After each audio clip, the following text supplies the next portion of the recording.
Group travel is by far one of the most profitable revenue streams that you can have in your travel business. But that does not mean that it's automatically going to be profitable. In fact, I once had a group of nearly 100 people on a cruise, and I hate to admit how much money I lost.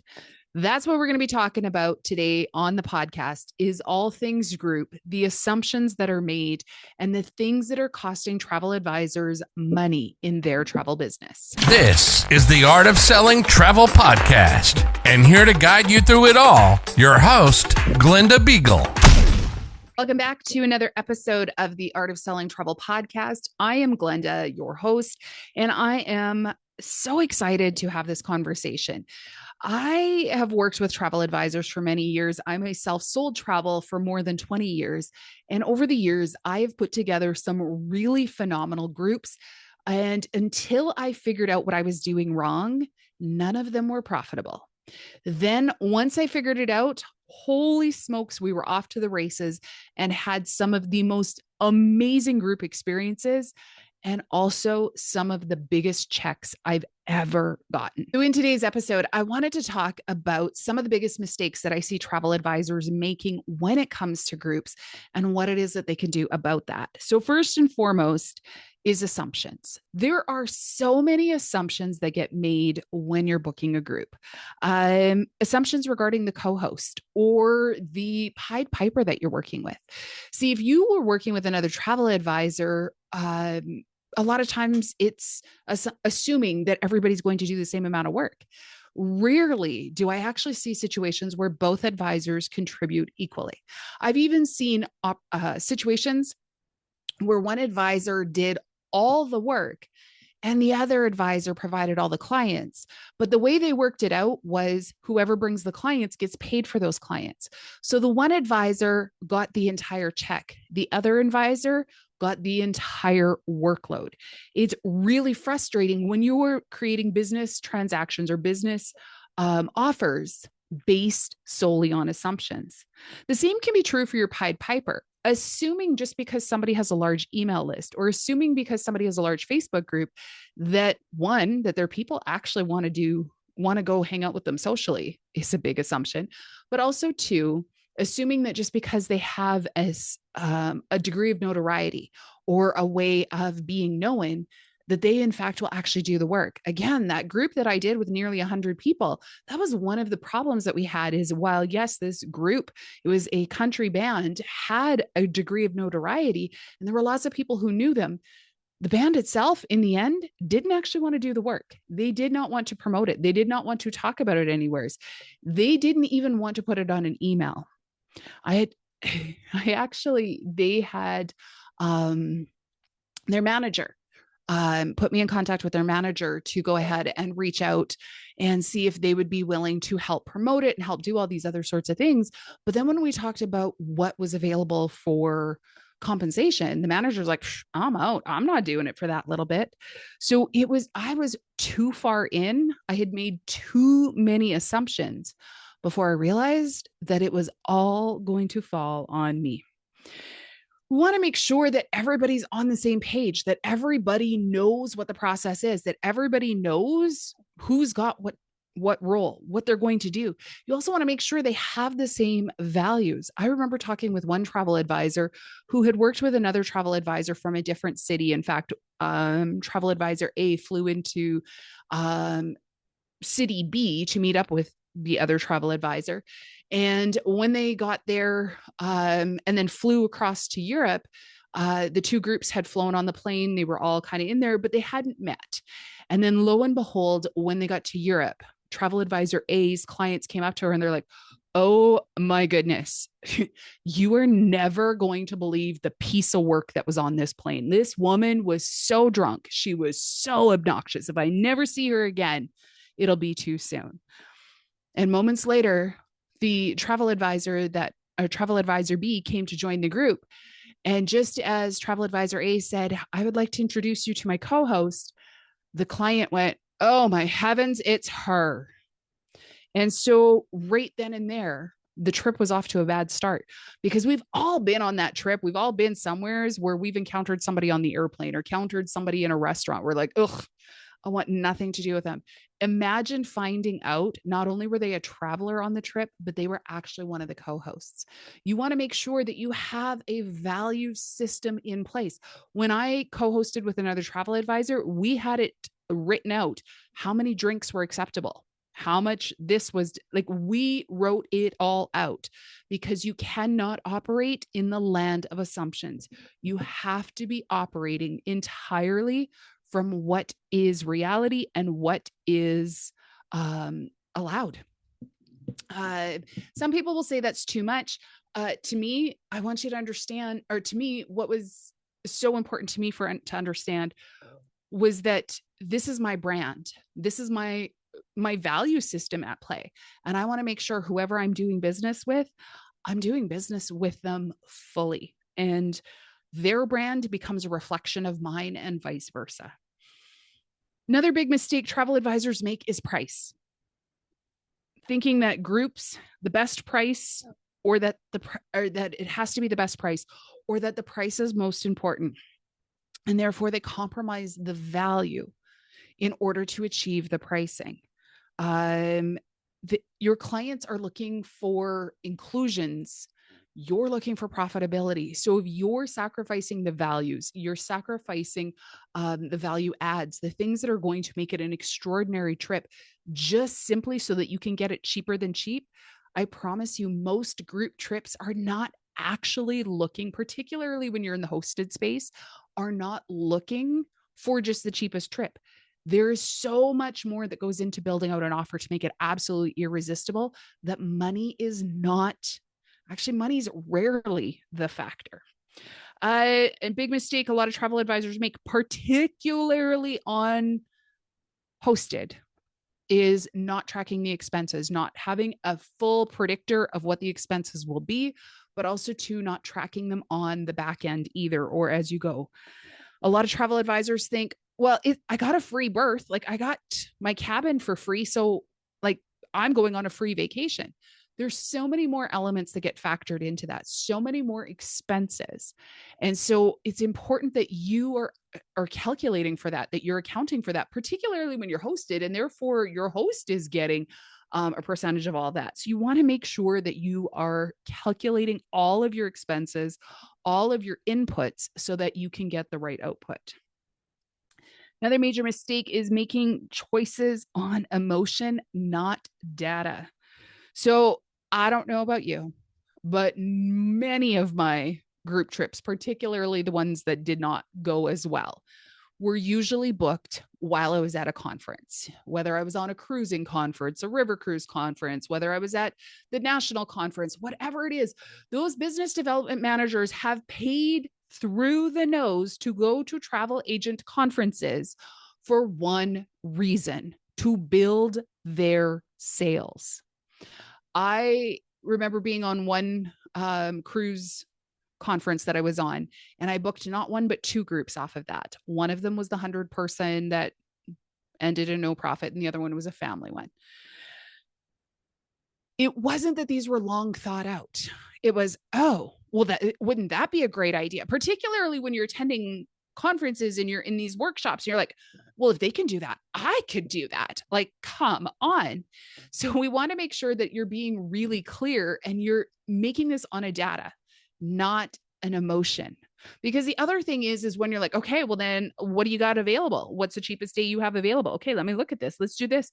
We want to slow down that excitement and not just go based on what's the cheapest, what's the this, what's the that, but look at all of the other decisions that go into it. Most groups start as a really quick emotional decision where they're like, yes, I would love to go on a river cruise for free. I want to go on a Christmas markets cruise, so let me book Christmas market space. That's not how effective groups work.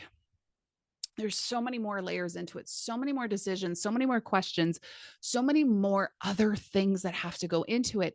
And that's where you get the difference between losing money on a group and having a wildly profitable group. A trip the advisor is excited about without considering the audience is a significant mistake. Again, like I said, oh my goodness, I want to go on a Christmas market river cruise, so I'm sure everybody will. Well, if that's not your audience, what are you going to do to build an audience? If you are booking it, so right now, what are we? We are in June of 2026, and I'm like, well, let's go see. Look at that. That cruise line has must have lost a charter or something, so they suddenly have availability. Let me go ahead and do that. Is that realistic? Do you have the audience already in there to do that? Or do you need to build an audience? Now, I'm not talking about putting off groups indefinitely, but what I am talking about is, have you built in time for the runway? Do you even know what needs to go into the runway to build up so that you can make sure that you have the right audience in order to be able to go to market with it? Big mistake is they don't actually market it. If you have group space, but nobody knows about it, do you actually have group space? The contract says you do. The deposit you put down says you do. But do your clients know that you do?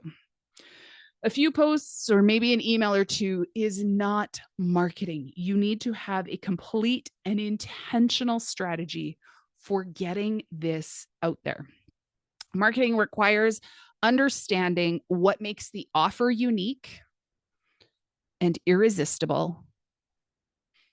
And here's a little spoiler: the price, and worse yet, because I'm going, is not enough to make most people say yes.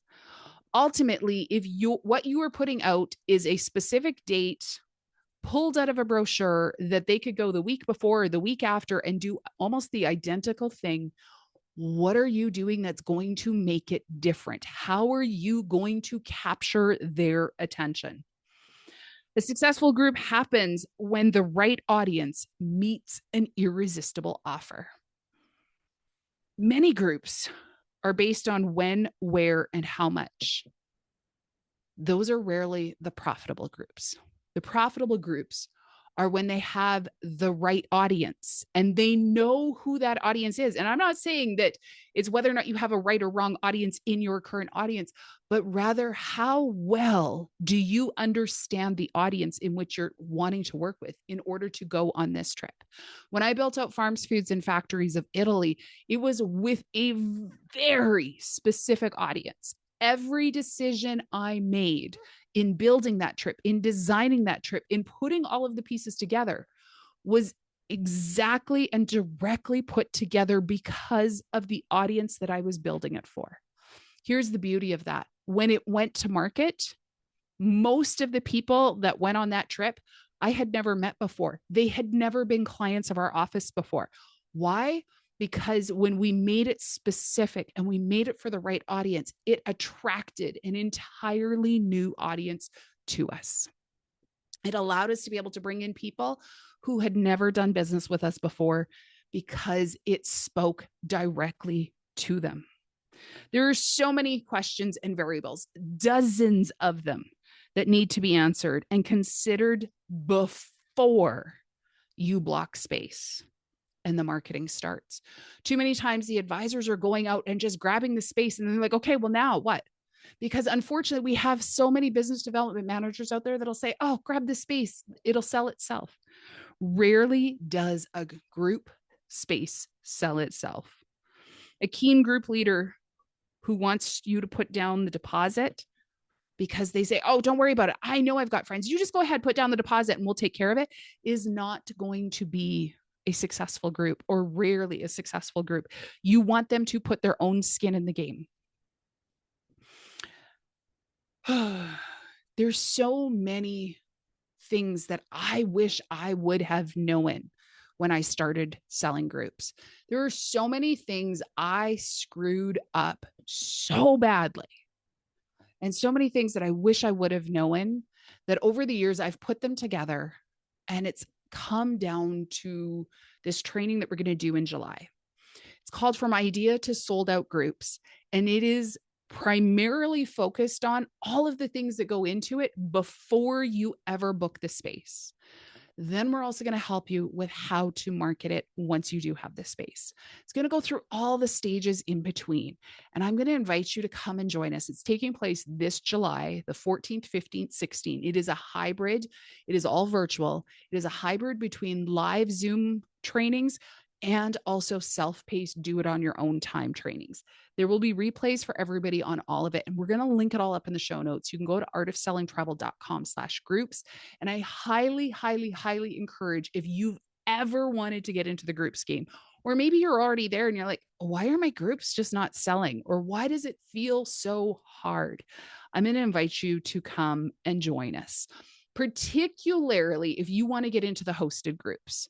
There's so many ways that travel advisors could be so much more profitable by just making a couple of minor little changes, by reworking the framework, working within an actual framework rather than simply winging it. Winging it in a travel business just isn't cutting it anymore in 2026 and beyond.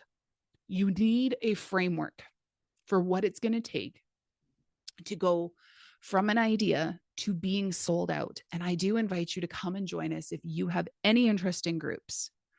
And if any of the things that I've said so far sound anything like you, if you've been at a conference where you sat down with a supplier and they said, well, we've got amazing group space, and you're like, sign me up. I want you to come to this training. It starts at $197 for general admission. You get 90 days access to all the replays. We also have a VIP, and there's even a limited number, I think there's still a couple of them left, of one-to-one strategy with just me. You have that opportunity. You can choose whatever level works for you. And in fact, if you join us, if you register prior to June 30th, we're even going to give you the opportunity to win a one-to-one strategy call with me, a 90-minute strategy call for everybody who's joined us by June 30th.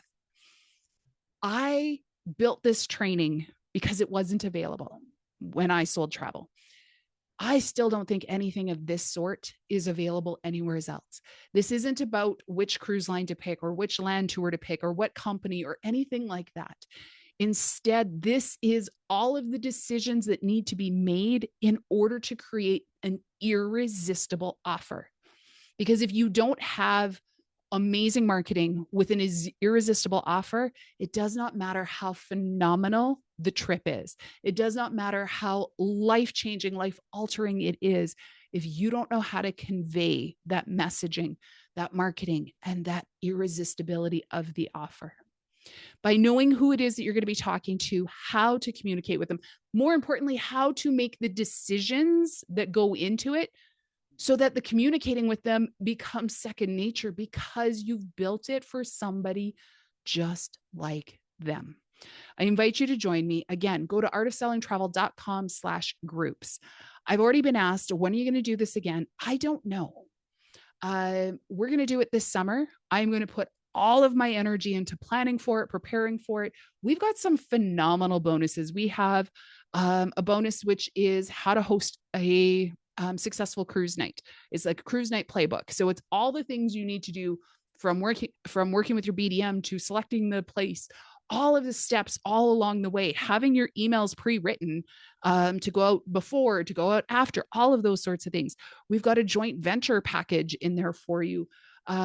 We've got some experts. I have reached out some business development managers that are going to be taking part. We've already started to get back some of the videos and loving the tips that they're putting in there. They're not there to sell you their stuff, but they are going to share with you the tips from their top producers. There's so much goodness in this training. Plus, like I said, it's going to be live each of those 3 days. I think we might still be adding in a little something extra.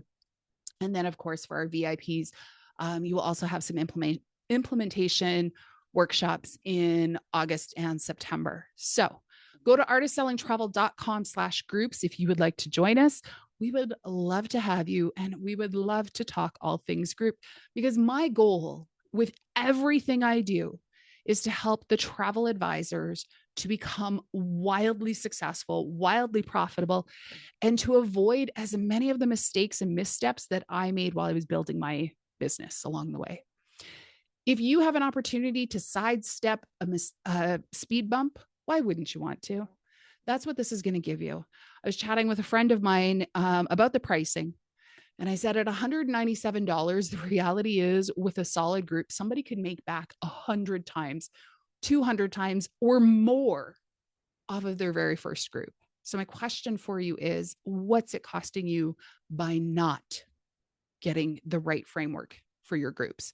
And instead, look at what could be possible. Imagine putting together a group and getting back 100 times your investment on your very first group. It is completely possible. It is absolutely there for you. And I would love to have you come and join me this July. If you're not able to join us live, that's okay too. You will absolutely get access to all of the replays. And we would love to have you join us. Until next time, happy selling.